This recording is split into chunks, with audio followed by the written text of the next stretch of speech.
Nigeria, a young nation barely finding its feet after independence.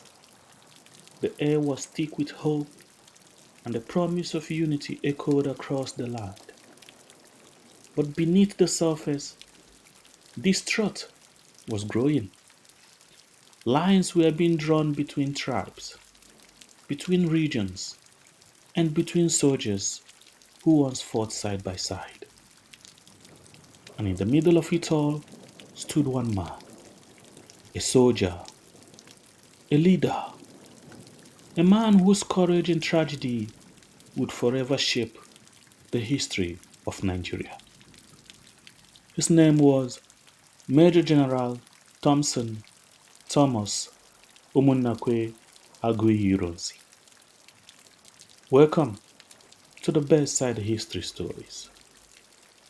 Aguiyi-Ironsi was born on the 3rd of March 1924 in Ibeku, Umuahia, Abia State of Nigeria.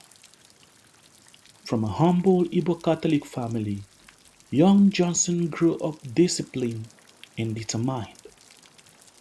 He joined the Nigerian army as a teenager, long before the independence, at a time when Africans were rarely seen as leaders within their own ranks. Through hard work and courage, he rose. He served in the Congo as part of the United Nations peacekeeping force, earning respect for his bravery and calmness under fire. He became the first indigenous general officer commanding of the Nigerian army, the highest military post any African has ever held in the country at that time. He was tall, elegant, and often seen carrying a crocodile skin swagger stick, a quiet mark of authority. But behind that strength was a gentleman, a father, and a husband.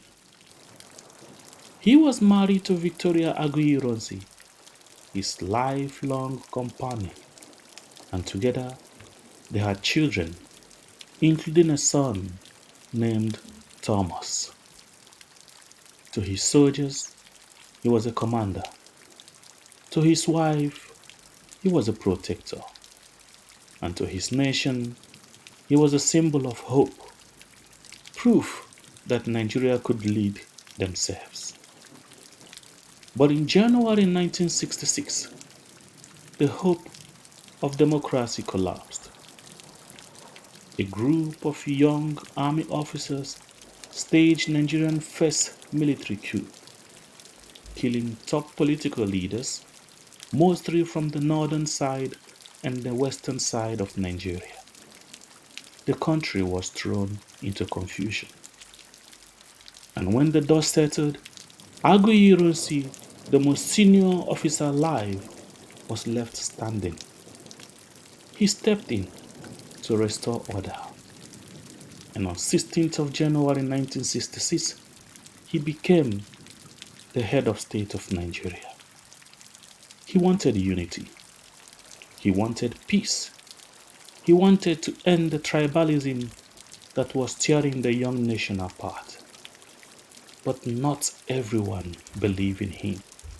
Yes, not everyone believed in him. Some accused his government of favoring his fellow Igbo people. And when he signed the decree number 34, which abolished Nigerian regional system and made it one united country, many saw it as a move to centralize power. The truth was, the northern region, the people from the northern side of Nigeria, saw him as one person who is trying to centralize the power of Nigeria only to his own ethnic people, the Igbos. A mistake that caused trust in the north.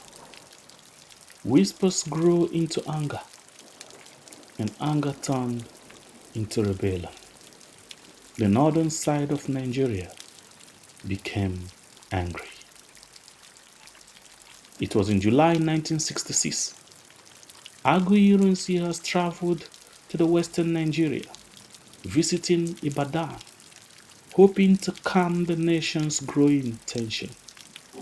He was a guest of Lieutenant Colonel Adekunle Fajuyi, the military governor of the western region. But unknown to both men, that night, soldiers were already plotting. Not all soldiers, but soldiers from the northern side of Nigeria. In the early hours of 29 July 1966, northern officers struck. They believe Ironsi had his support earlier, the coup, that he had supported the earlier coup that killed their leaders. To them, this was a revenge. Justice for the North, they say.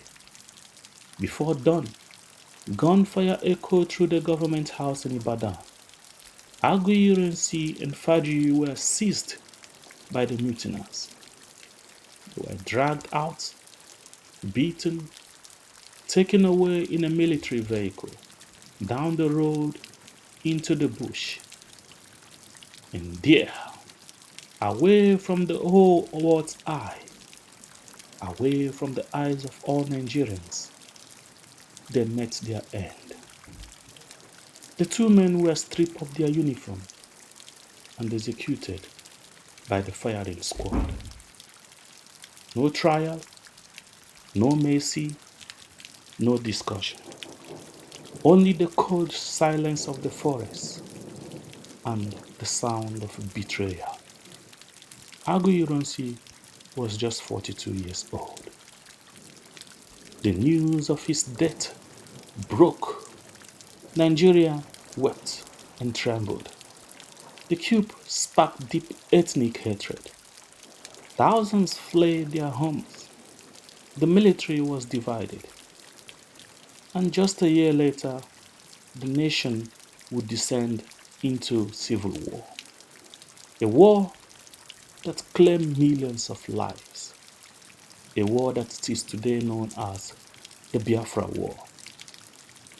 For his wife, Victoria, the children, it was a wound that will never heal.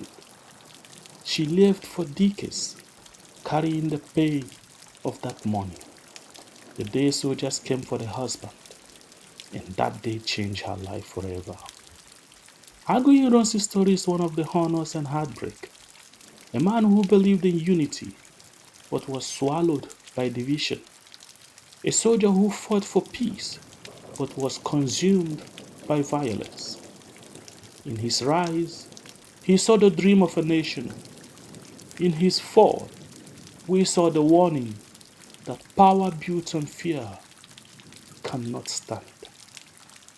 Even in death, his legacy whispers through the history. That courage is not always enough to conquer the hate. That leadership is not only about command, but sacrifice. So tonight, as you listen to the rain fall swiftly outside your window, remember General Johnson Aguiyi-Ironsi, the man who tried to keep Nigerians together, the man who wants unity, the man who wants peace, but he ended up paying the price with his own life. He was a soldier, a father, a husband, and the lesson that sometimes the greatest battles are not fought with bullets, but with belief. This has been your Bedside History Stories. Have a good night.